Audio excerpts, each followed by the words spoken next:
Жаңы окуу жылындагы негизги жаңылык бирдиктүү мектеп формасы. Бул боюнча сынак өтүп, анын жыйынтыгы менен мектеп формасы тиктириле баштагандыгы жалпыга маалым. Мындан улам көпчүлүк жаңы окуу жылында аны кайдан алабыз, кийебизби, кийбейбизби деген суроо менен келген болчу. Маалымат жыйынында Билим берүү жана илим министри Канат Садыков окуучулар үчүн жаңы форманы кийүү милдеттүү эмес экендигин айтып, аны кеңири сатыкка чыга электиги менен түшүндүрдү.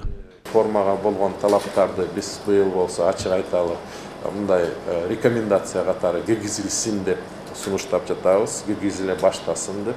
Ушул окуу жылдын башында анткени рынокко азыр түшүп жаткан формалардын жетишпестиги да байкалууда, кээ бир жерлерде ошого байланыштуу ажиотаж болуп дагы баасын көбөйтүп салган учурлары да байкалууда. Ошон үчүн биз дагы бир жолу ата-энелерге дагы мектеп жетекчилерине эскертүү катары айтышыбыз керек.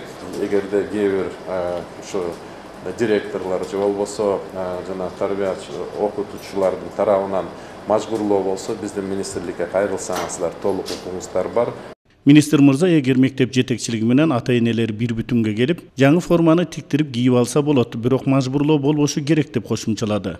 Бизде деле ошондой фирмалардан тигип алгыла деген дагы указ, мындай буйрук эч качан болбойт. Ата-энелер өз эрки менен бул маселени чечүүгө мындай укуктары бар. Эгерде ошол фирмадан мындай баадан тиктирип алабыз десе да өздөрүнүн эрки, бирок эч кандай мажбурлоо жетекчилик тарабынан, ошол билим берүү системанын башка жетекчилик тарабынан болбош керек. Бул жылы мугалимдерге эч кандай жарытылуу жаңылык жок. Алардын айлык акылары да бул жылы көтөрүлбөйт. Азыр 2015-жылга мугалимдердин айлык акысын көтөрүү туурасында маселелер каралууда, деди министр.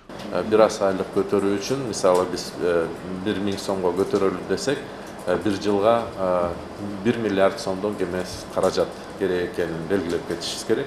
1 сентябрдан баштап сиздер жакшы билесиздер, жогорку кеңеш да ишке кирише баштайт. Ошол кайрылуулардын үстүндө биз чогуу бир чечимге келебиз деген ойдобуз. Бирок бардык маселелер 15-жылдын бюджетине караштуу болот. Ошондой эле жаңы окуу китептеринде мектептер күтпөй эле коюшса болот. Анткени жаңы окуу куралдары боюнча тендер аяктай элек. Китептер боюнча тендерди биз айттык, ал тендер биринчи этаптарынан өттү. Жакында акыркы этаптары жыйынтык чыгаруусу күтүлүүдө. Эңки жумада бул процесс аяктайт. Ошону менен утуп алган жалгыз фирма эмес, 3-4 фирма ошо китептерди чыгарууга кирише баштайт. Мындан улам жаңы окуу китептери жаңы жылдан кийин гана даяр болот. Каныбек Темиров, 7 канал, Бишкек өкүлчүлүгү.